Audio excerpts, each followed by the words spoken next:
આજે આપણે વર્બ શીખવાના છીએ. વર્બ છે એ પાયો છે ગ્રામરનો. જો તમને વર્બ આવડી જાય તો તમે ઘણું બધું ઇંગ્લિશમાં આગળ શીખી શકો છો. આપણે અહીંથી આપણી વર્ડ ફાઇલ ખોલીશું. વર્ડ ફાઇલની અંદર જો આને મેલ ફંક્શન કહેવાય. It is not opening right now. ચલો કંઈ વાંધો નહીં, ત્યાં સુધી આ પિક્ચરને તમે નિહારે રાખો. બરાબર, જો એને કેટલા વાળ છે. વાળ ગણો. વાળ છે એ વાળ ગણવાના છે તમારે. હસવાથી કંઈ થવાનું નથી. હસે એનું ઘર વસે, પણ જાજુ હસે એનું પાછું ખસી જાય ને. તો થોડુંક આપણું લેપટોપ છે એ સ્લો ચાલે છે. બસ તમને એમ કામ સોંપ્યું છે. તમારે આ પાછળ જે ચિત્ર છે એમાં જે એનિમલ આપેલું છે, એનિમલ કોણ હતું ખ્યાલ છે કોઈને? ક્યાં એનિમલ કહેવાય એને? તો એ તમને આજનો પ્રશ્ન છે. બરાબર, એ એનિમલનું નામ તમારે જાણવાનું છે. અહીંયાથી આપણે સ્પોકનની ફાઇલ ઓપન કરશું અને સ્પોકન 2025માં આપણે જશું. આપણે ખાલી વર્બના લિસ્ટમાં પણ જઈ શકીએ, પણ હું તમને બતાવવા માગું છું જે મેં એક સ્પોકનની ફાઇલ રેડી કરેલી છે એના માટે. અહીંયાથી આપણે પેજીસમાં જઈશું. ઓકે, પેજીસમાં આપણે નીચે સ્ક્રોલ કરશું, આપણને વર્બનું લિસ્ટ મળી જશે. નીચે સ્ક્રોલ કરતા જઈએ. હવે આવી ગયું, મળી ગયું. ચલો અહીંયા આપણે આને ક્લિક કરશું. ક્લિક કરવાથી આપણી સામે વર્બનું એક લિસ્ટ આવી ગયું છે. લિસ્ટ ઓફ વર્બ્સ લખેલું જ છે, તમને દેખાય જ છે. હવે આ વર્બ શીખવા શા માટે ઇમ્પોર્ટન્ટ છે પહેલાં આપણે એ ચર્ચા કરી લઈએ. ઇમ્પોર્ટન્ટ એટલા માટે છે કે આગળ તમે ગ્રામર જો શીખવા માગતા હોય કે ઇંગ્લિશ ગ્રામરમાં તમારે પાવરફુલ થવું હોય તો એટલીસ્ટ વર્બ્સના અમુક, જો કે વર્બ્સ તો there are millions of verbs out there. બરાબર, if you want to study those verbs તો એ ઘણા બધા સમય વયો જાય. અને ઇંગ્લિશ છે ને એ કેવું છે કે ગાગરમાં સાગર સમાવવા જેવી વાત છે કે તમે ઇંગ્લિશ શીખવા માંગો છો તો તમે એક નાનકડું એક ગાગર લઈને જાઓ છો અને એમાં તમારે સાગર સમાળવા જેવી વાત છે. એટલે ઇંગ્લિશ છે એનું નોલેજ બહુ વાસ્ટ નોલેજ છે, મતલબ કે બહુ સ્પ્રેડ થયેલું નોલેજ છે અને એમાંથી જેટલું શીખો એટલું ઓછું છે.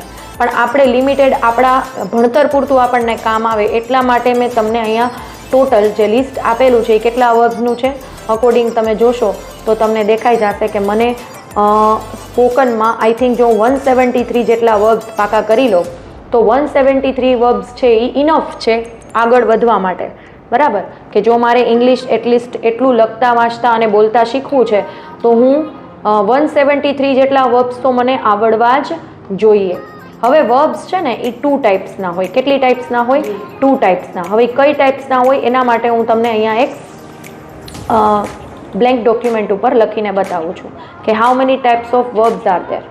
ઓકે, તો અહીંયા આપણે ફાઇલમાં જઈશું.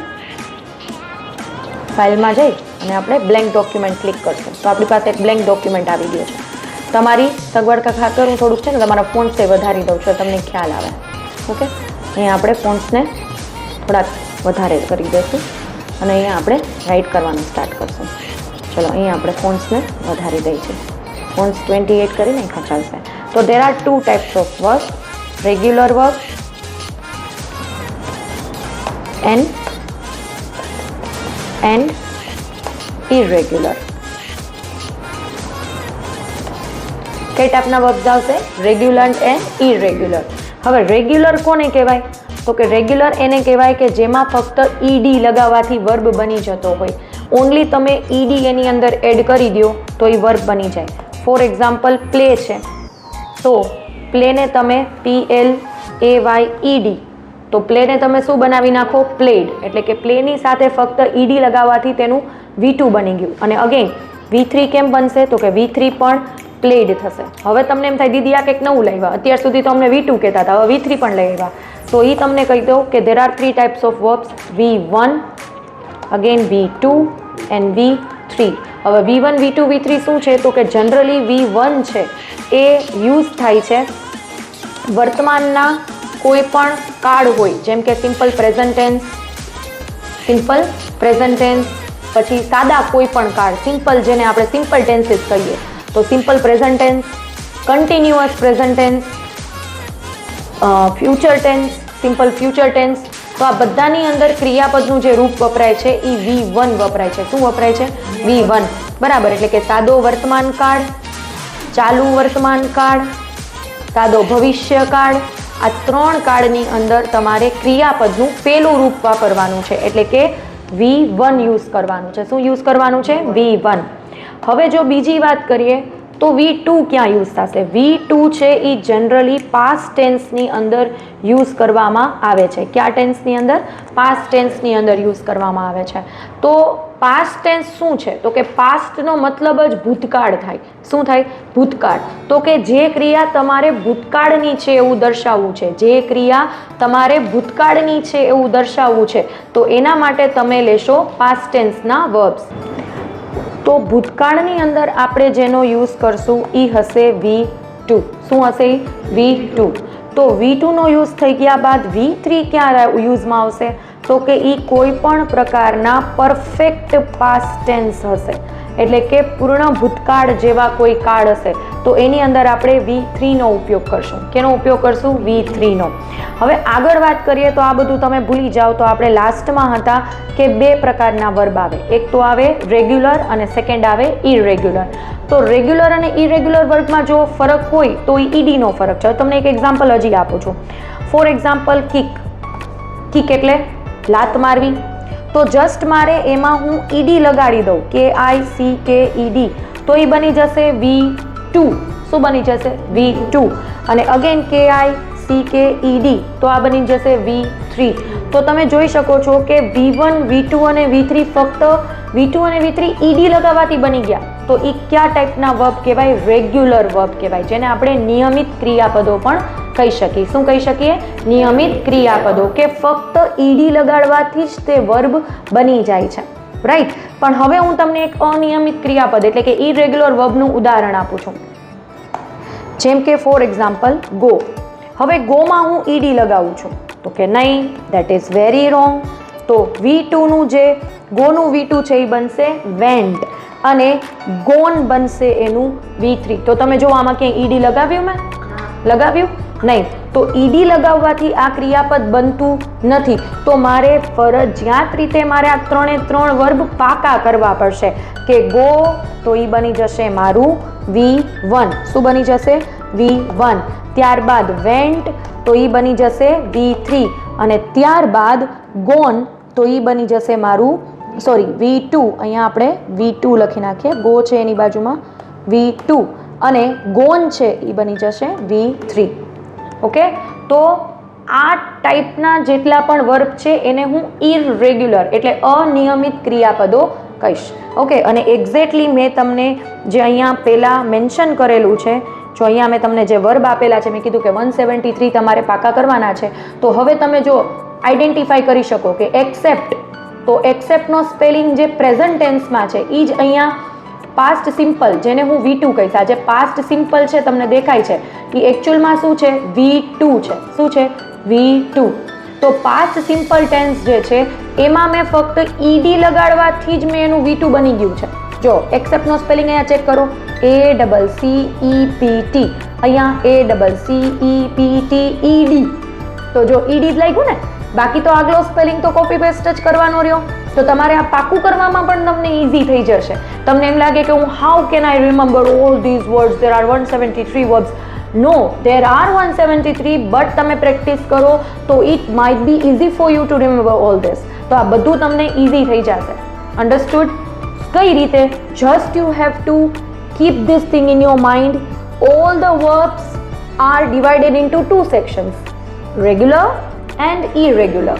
Okay, so whenever I want to create a regular verb, I just have to add ed, તો irregular verb બની જશે. Understood? અને જો irregular verb હશે, જેમ કે હું તમને અહીંયા એક્ઝેક્ટલી એનું એક્ઝામ્પલ આપું છું, like this, become, તો એ બન્યું became. ક્યાં અહીંયા ઈડી લાગેલું છે? જો હજી અહીંયા ઈડી લાગેલું છે નહીં, તો એ રેગ્યુલર નથી. એ શું છે? ઇરેગ્યુલર. તો આવા જે વર્ડ્સ છે, become, became, become, જો અહીંયા એનું પ્રોનાઉન્સિએશન પણ ચેન્જ થશે. become, became, become. અહીંયા begin, began, begun. તો અહીંયા ઈડી લાગેલું નથી, બટ એક્ઝેક્ટલી એની નીચેનું જોવો, believe, believed, believed. હવે અહીંયા સ્પેલિંગ કન્સ્ટ્રક્શન જોવો, BELIEVE. હવે અહીંયા જો EVE સુધી તો હતું, આપણે ઈડી લગાવવું છે. ઓલરેડી ઈ તો આપેલું જ છે મને, તો મેં જસ્ટ શું લગાવ્યું? ડી. ઓનલી શું લગાવ્યું છે? ડી. અન્ડરસ્ટુડ? કેટલું સરળ છે ને? આપણે એવું થિંક કરીએ છીએ કે oh it is very difficult for me to remember all this types of 173 verbs I have to remember. No, you just have to observe the pattern and you have to follow that pattern. તમારે observe કરવાની છે પેટર્નને અને એને follow કરવાની છે. That's it for you. Okay, તો મને એવું લાગે છે કે if you will learn this 173 છે તો આપણે એને ડિવાઈડ કરશું 20-20માં. Like you have to read first 20 verbs અને મારી સામે બોલવાના, right? And then you have to read again next 20. તો I think 6 or 7 days it will take. I think 7 days because 27s are 140. No, 2 6s are 80. 6 days it will take. બરાબર? નહીં, 6 નહીં થાય. 2 9s are 18. તો I think 9 days it will take, right? તો 9 દિવસ જેવો તમને સમય લાગશે. તો 2 9s are 18. તો 180 વર્બ્સ તમારે પાકા થઈ જશે. અને we have only 173 in the list of this verbs. આમ તો ઘણા બધા છે, બટ જો તમારે એટલા શીખવા છે કે જેટલા ઇનફ છે, બસ હું આટલા શીખું તો that's enough for me.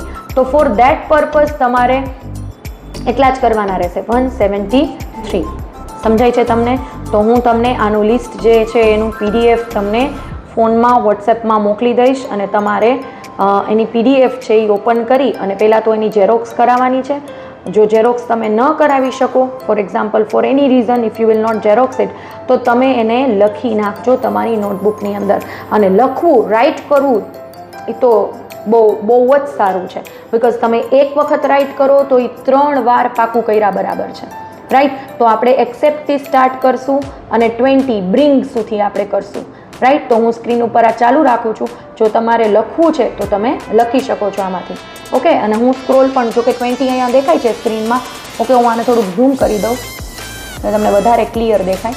Okay, તો 113 સુધી દેખાય છે. હું તમને આનો સ્ક્રીનશોટ લેવો હોય તો તમે સ્ક્રીનશોટ પણ લઈ શકો છો. બિકોઝ આ મેં બહુ જ પસંદ કરીને આની અંદર મૂકેલા છે, ચૂઝ કરીને કે કયા વર્બ્સ છે એ તમારે એકચ્યુઅલમાં આવતા રહે છે, ઇન રેગ્યુલર બેઝિસ તમારે યુઝમાં આવતા રહે છે. તો મેં પર્ટિક્યુલરલી પસંદ કરેલા છે અને પછી તમને બહુ સિલેક્ટેડ 173 વર્બ્સ આપેલા છે. તો તમે આનો સ્ક્રીનશોટ પણ લઈ શકો છો. અગેન તમને સ્ક્રીનશોટ માટે હું 2 સેકન્ડ્સ આપું છું. ઓકે, અને લાસ્ટ 14થી સ્ક્રીન ઉપર જેટલા દેખાય છે એનો પણ તમે સ્ક્રીનશોટ લઈ શકો છો. ઓકે, તો દેટ્સ ઇટ ફોર ટુડે. આજે આપણે વર્બ્સ છે એનું શીખ્યા છીએ કે જસ્ટ ઈડી લગાવવાથી તો રેગ્યુલર વર્બ બનશે. અને ઈડી તમે જ્યારે નહીં લગાવો, જેમ કે be, was, were, been, beat, beat, beaten, beat એટલે મારવું, બીકમ, બીકેમ, બીકમ. તો 1 ટાઈમ તમે આને લખી નાખો. ત્યારબાદ હું તમને આનો દરેકનો મિનિંગ સમજાવીશ, એને કઈ રીતે પાકું કરવું એ પણ સમજાવીશ. એ આપણે નેક્સ્ટ વિડીયોમાં જોઈશું.